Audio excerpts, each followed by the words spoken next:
Thanks for joining us here at AMS News TV.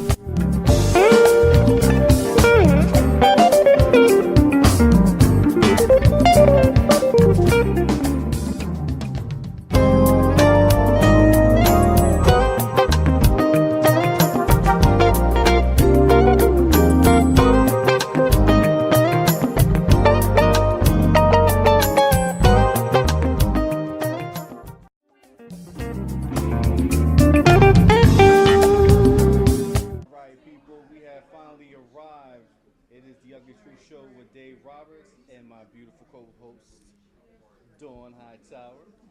We are down here at the open house, open for business, conference down here at the Holiday Inn Suites. That address is 14402 Laurel Place in Laurel, Maryland, and we're here from 10 a.m. to 4 p.m. All right. So we wanted to thank you guys for tuning in to the first segment of our show to come.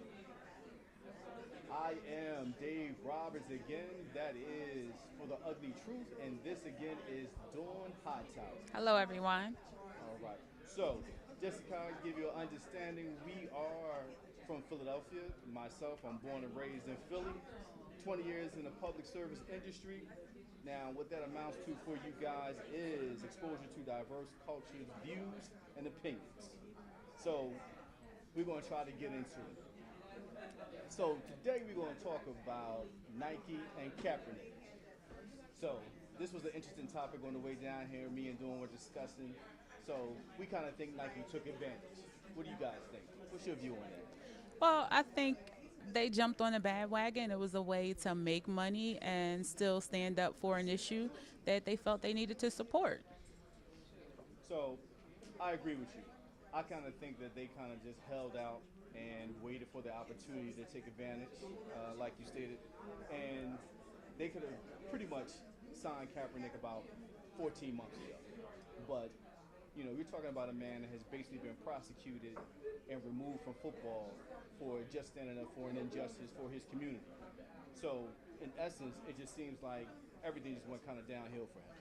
Well, I mean, Nike stood to gain as they did when the announcement first came out. It showed that their stocks dropped dramatically, but following a few days after, the stock price went up, their sales went up. As far as social media, Nike gained on Instagram alone 170,000 followers. So, I mean, overall, they're looking to gain even more than they've already gained. But still, you know, Cap, he still gets to stay on his platform. And, I mean, at the end of the day, he still has to make money. Because they won't allow him to play. So I kind of believe that this is really a situation of control. The owners themselves talked about it being about their bottom line as far as him kneeling and how it disrupted their business. But in essence, it just seemed like it was about control for them. So is it about control? Is it about people having to feel grateful for being given the opportunity to play for public sports? You know, or is it that as a nation we're supposed to give a blind eye to some of the injustices like this? Well, I mean, you have to get to actually the reason that he took that knee, you know, and the NFL, they really haven't put it out there. They're trying to, you know, gloss over it or, you know, not really speak truth about why he took the knee, saying it's, you know, he's taking a stand against the military, against America, and that's just not true. You know, he's trying to fight for his community, taking a stand against the injustice, against police brutality. And unfortunately, it brings light to the racism that we have in America. And football is an American sport. So that's an interesting point. So is it still anything about, is it about racism or is it now about like everything else in this country? Is it about money? Well, I think all control, racism, and about money. So it being about money, like most things that I said in this country. So is he being taken advantage of? I think he's being used as the scapegoat because how many people have protested or, you know, as they say, I think was it Tom Brady a few years ago that took a knee because he was fighting against abortion? or he was speaking out against abortion, and he wasn't penalized for that. Look at you with your social media. I didn't even know the boy took it there. But great point. So is it about now, so you got a white man that takes the knee about whatever the social issue is, and then you have a black man that takes the knee, then all of a sudden there's a problem in the world that's coming to an end.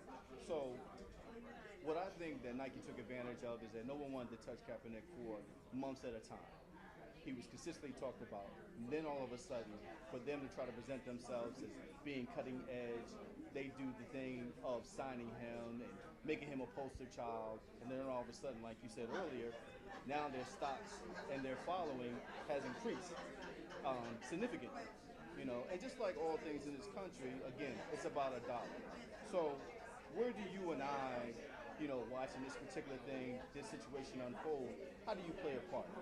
Now, Dawn and I consistently talk about one thing over the last 6 months and probably even longer, investments.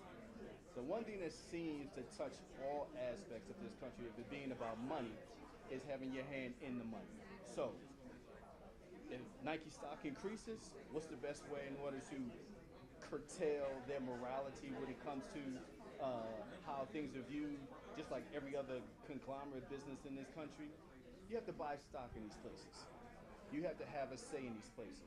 So here's where my show is going to be, one of the topics that we're going to talk about is that particular generational wealth, which is starting now to be able to put your money into a place where long term, you know, you have an effect on the things that you want to happen in this country and in your life. All right? So that's one of the things we're going to be discussing in the future. But listen, Kaepernick, get that dollar. For the rest of us, we need to buy stock in Nike so we can control how it goes down. Because I'm not burning my sneaks because I paid too much for them. All right? So once again, thank you for tuning in. And if you get a chance to get on down here to the open house for business, holla.